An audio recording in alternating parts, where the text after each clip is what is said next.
Guntur NTR bus stand వద్ద auto డ్రైవర్ల సేవలో పథకం ప్రారంభోత్సవంలో తూర్పు నియోజకవర్గ MLA Naseer Ahmed, deputy mayor Sajila గారు పాల్గొన్నారు. కార్యక్రమంలో పెద్ద సంఖ్యలో ఆటో డ్రైవర్లు, ఇతర నాయకులు ర్యాలీలో పాల్గొన్నారు. ఈ సందర్భంగా నసీర్ అహ్మద్ తెలిపారు, రాష్ట్రంలో ఉన్న సుమారు 2,96,000 ఆటో డ్రైవర్లకు కూటమి ప్రభుత్వం మొత్తం 435 కోట్ల ఆర్థిక సహాయం అందిస్తున్నట్లు, గత ప్రభుత్వం గ్రీన్ ట్యాక్స్ ను 6,000 నుండి 10,000 వద్ద ఉంచినప్పటికీ కూటమి ప్రభుత్వం వచ్చిన తర్వాత దాన్ని 2,000కి తగ్గించడం మా ప్రభుత్వ ఘనత అని ఆయన పేర్కొన్నారు. సీఎం సారు నారా లోకేష్ గారు, మన డిప్యూటీ సీఎం పవన్ కళ్యాణ్ గారు అందరూ కలిసి కూటమి ప్రభుత్వంలో మనిషికి 15,000 రూపాయలు చొప్పున ఆటో తరపున పట్టినందుకు మేము అందరం హర్షం తెలియజేస్తున్నాం. మాకందరికీ చాలా సంతోషంగా ఉంది.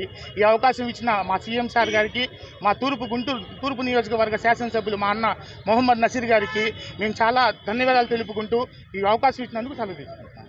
నెరవేర్చడమే కాకుండా ఆటో డ్రైవర్ల సేవ కోసం అంటూ 15,000 రూపాయలు రాష్ట్రంలో ఉన్నటువంటి ఆటో డ్రైవర్లు 2,96,000 మంది ఆటో డ్రైవర్లకు 436 కోట్ల రూపాయలతో ఈరోజు రాష్ట్ర ప్రభుత్వం గతంలో ఎప్పుడు లేనటువంటి విధంగా గత పాలకులు 10,000 రూపాయలు ఆటో డ్రైవర్లకు కేవలం 2 లక్షలు మాత్రమే ఇచ్చినటువంటి పరిస్థితులు.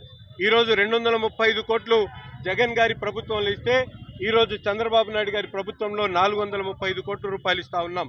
ప్రతి ఒక్కరికి కూడా ఎవరైతే అర్హత ఉండి అందనటువంటి వాళ్ళని తిరిగి మళ్ళీ వాళ్ళు కూడా అప్లికేషన్ పెట్టుకోవచ్చు అనేటువంటి ఆలోచనతో ఈ రోజు వరకు కూడా కార్యక్రమం కొనసాగుతూ ఉంది. అంతేకాకుండా మీ అందరికి కూడా తెలుసు, గత ప్రభుత్వంలో గ్రీన్ ట్యాక్స్ కానీ అలాగే రోడ్ ట్యాక్స్ కానీ అనేక ఫైన్ల పేరుతో, కేసుల పేరుతో ఆటో వాళ్ళని ఇబ్బందులు పెట్టేటువంటి పరిస్థితులు ఉంటే ఈరోజు పూర్తిగా ఆటో వాళ్ళకి ఎటువంటి ఇబ్బంది లేకుండా, ముఖ్యంగా గ్రీన్ ట్యాక్స్ గత ప్రభుత్వంలో 6,000 నుంచి 10,000 ఉంటే ఈరోజు 2,000 చేసినటువంటి ఘనత కూడా ఈ కూటమి ప్రభుత్వానిదే. అంతేకాకుండా ముఖ్యంగా మనందరికి కూడా తెలుసు రోడ్ల పరిస్థితి. గత ప్రభుత్వంలో ఏ విధంగా రోడ్లు ఉన్నాయి, ప్రతి నెల కూడా ఆటో నడిపేటువంటి సోదరులందరూ కూడా రిపేర్ల కోసం డబ్బులు పెట్టుకునేటువంటి పరిస్థితులు.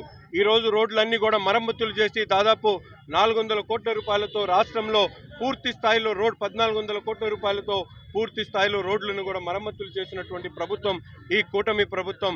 తప్పకుండా రాష్ట్రంలో అన్ని వర్గాల ప్రజలకు న్యాయం చేసేటువంటి విధంగా ఈ ప్రభుత్వ పరిపాలన కొనసాగుతూ ఉంది.